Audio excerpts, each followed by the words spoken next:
এই যে চেয়ারটা দেখছো, চেয়ারটা এখন খালি, কিন্তু 6 মাস আগেও এই চেয়ারটা খালি ছিল না।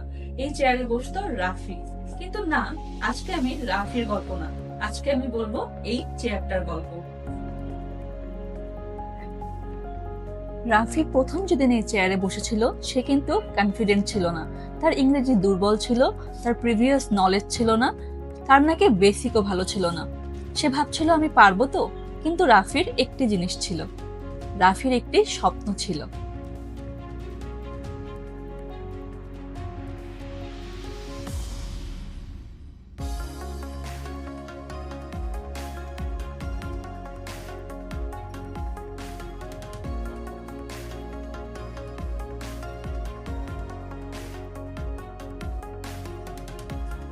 প্রথম সপ্তাহ রাফি কিছুই বুঝতো না।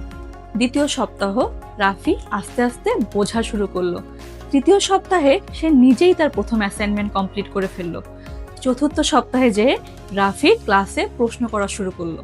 পঞ্চম সপ্তাহে রাফি অন্যদেরকে হেল্প করতে শুরু করলো। ষষ্ঠ সপ্তাহে আমরা রাফির চোখে প্রথম আত্মবিশ্বাস দেখতে পেলাম। আজকে এই চেয়ারটা খালি, কারণ রাফি এখন তার নিজের অফিসে নিজের চেয়ারে। এই চেয়ারের প্রয়োজন রাফির আর নাই।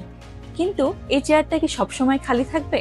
না, অন্য কেউ স্বপ্ন দেখবে, অন্য কেউ নিজেকে ট্রান্সফর্ম করতে চাইবে।